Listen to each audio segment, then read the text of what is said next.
Les vulnérabilités, elles s'accroissent. Les inégalités, elles se creusent aujourd'hui dans le monde actuel. Il y a des poches de pauvreté beaucoup plus grandes qu'avant.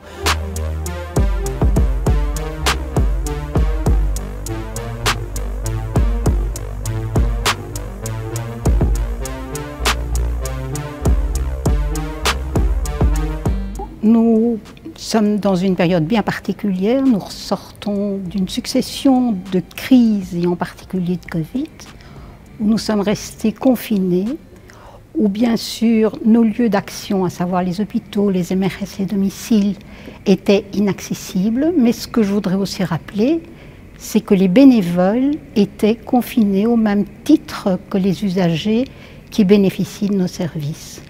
Donc, il nous a paru important de marquer l'instant où tous ensemble, nous réfléchissons et maintenant, nous sommes en chemin de déconfinement pour aller plus loin. Nous avons une structure d'accompagnement laïque qui est extraordinaire par rapport à ça, qui est complètement décentralisée au niveau de la Belgique, qui va dans les prisons, qui va dans les maisons de repos, qui va dans les hôpitaux, et qui s'adresse à ce moment-là à tout le monde, laïc ou pas, catholique, musulman.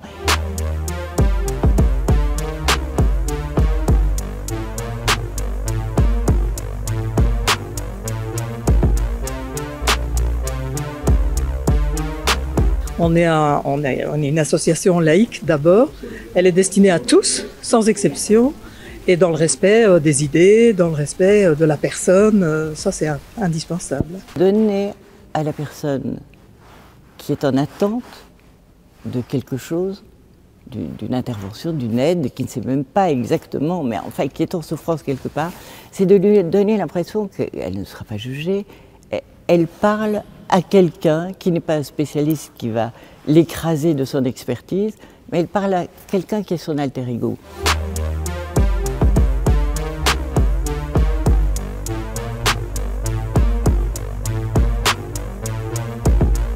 Remettre vraiment la personne au centre et repartir de ce qu'elle veut, de ce qui est important pour elle, qu'on soit une personne âgée en maison de repos, puisque bon, c'est un peu le sujet, mais pas que. Je pense vraiment repartir de ce qui est important pour les personnes et pour les aider à avancer, à continuer dans là où elles sont en fait. Vraiment de partir de là où elles sont.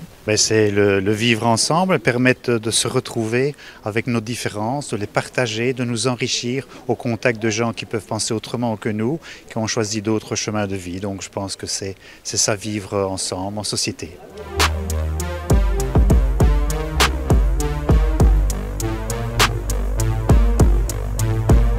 Cette laïcité, ces droits de l'homme, ces libertés, égalité, fraternité, mais il n'existe pas vraiment parce qu'il y a des inégalités de conditions aujourd'hui.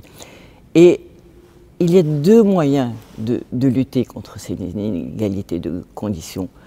L'une, c'est une action plus politique, c'est de dire il faut des lois qui soient plus égalitaires, il faut des mécanismes finalement de redistribution des richesses, il faut faire ceci, il faut faire ça.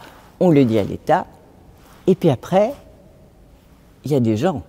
Et entre l'action de l'État et les gens, il y a une différence énorme.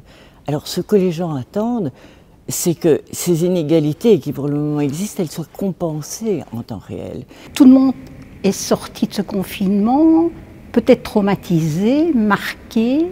Cette phase nous a permis de réfléchir, de repenser nos actions. Et il suffit de voir les différents ateliers qui ont lieu pour le moment. Eh bien, pratiquement, vous voyez bien qu'on a repensé le comment faire les choses, comment répondre à la souffrance, à la vulnérabilité de la population.